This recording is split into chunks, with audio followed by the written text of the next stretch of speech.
Back to this breaking news. Canada has declared this morning it intends to officially recognise a state of Palestine at the UN General Assembly. And as the Treasurer just said on the program, it's a matter of time before we do the same.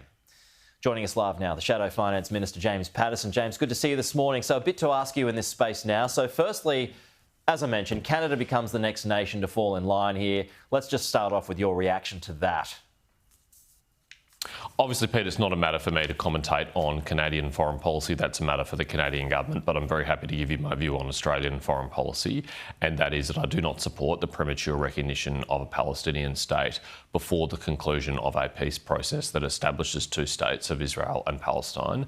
And the reason for that is that if you were to recognise a Palestinian state today, as the Albanese government is leaning towards doing, you would be recognising a state which is in part governed by a terrorist organisation, which is in part governed by an organisation which continues to hold 50 Israelis hostage, which has sworn the destruction of the State of Israel and the people in it, which has caused death and devastation for people of Gaza. And that's before we even get to the issues in the West Bank with the Palestinian Authority, which hasn't held an election for 20 years, which is deeply corrupt, which previously paid money to the families of suicide bombers after they blew themselves up and killed Israelis, which promotes hatred against Israel, which doesn't recognise Israel's right to exist. I mean, what state exactly would Australia be recognising? So, as Mark Carney explained a little bit earlier, James, there are conditions, and the other leaders have said the same, particularly Keir Starmer. But Mark Carney said there's got to be demilitarisation. There can't be any role for Hamas. Hostages have to be returned. Does that answer your questions at all? Well, if those are the preconditions, then frankly, I think it's going to be a very long time before any state can recognise a Palestinian state, Australia included, because Hamas has shown no interest in returning the hostages, certainly no interest in demilitarising or giving up its control over Gaza. In fact, they're busy trying to build potential control over the West Bank. They want to be the governing authority for all Palestinians, not just Palestinians in Gaza. So if those preconditions are sincere and genuine and upheld by the Australian government, then I can't see any time in the foreseeable future that a Palestinian state is recognised by the Australian government. Momentum, though, I mean, given what's happened with the UK, France earlier, I mean, momentum is clearly building here. Does it seem inevitable that other countries, including ours, will join the line and declare a state of Palestine? Well, I don't think we should decide Australia's foreign policy according to some artificial measure of momentum or the international zeitgeist. We should decide it consistent with our national interest and the principles which the Australian government has upheld on a bipartisan basis for decades, which is that, of course, we want two states. Of course, we support peace between the Palestinians and the Israelis, but that we should only recognise that Palestinian state after peace has been agreed and achieved, because otherwise you lose all leverage over the Palestinian Authority. They desperately want to achieve this international recognition, and they would be willing to do some things in exchange for that, including forswearing their desire to destroy the State of Israel in exchange for it. But if you hand over that recognition, you have no further leverage to expect them to negotiate over. Are you feeling for Israel here, James? I mean, all this increased pressure that it's under, but up until this point, it hasn't given an inch.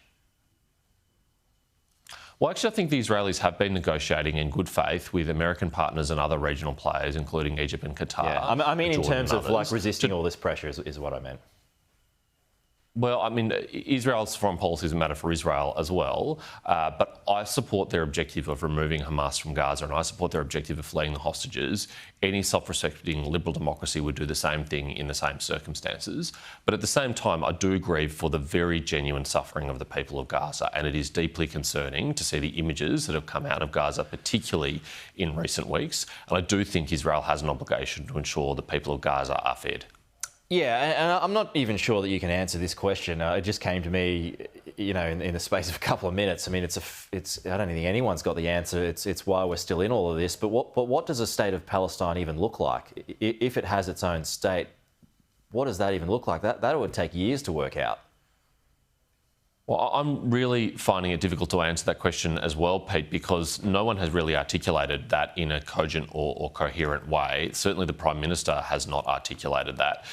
He and the Foreign Minister have moved forward the possible recognition of a Palestinian state with any idea of how that would work. Would there be elections in this Palestinian state?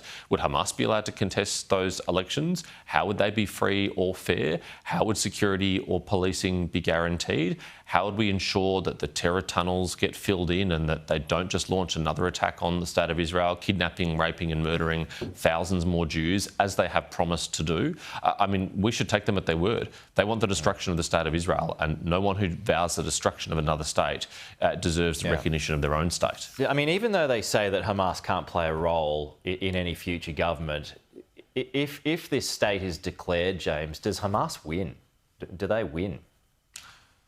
Well, frankly, these are motherhood statements from the Albanese government, and particularly from the Foreign Minister, Penny Wong. She often says, well, we've said Hamas has no role. Well, how does the Foreign Minister think that should be achieved? What is the mechanism by ensuring that Hamas wouldn't have a role? The only mechanism to remove Hamas from power is the Israeli Defence Force, and the Foreign Minister has been opposed to the Israeli Defence Force taking the action that's necessary to remove Hamas from power.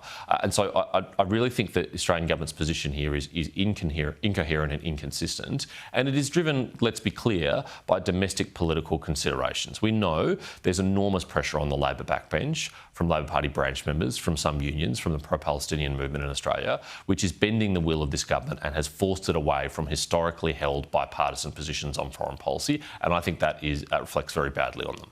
All right, we'll leave it there. But the Shadow Finance Minister James Paterson, good to have you with us today. Appreciate it.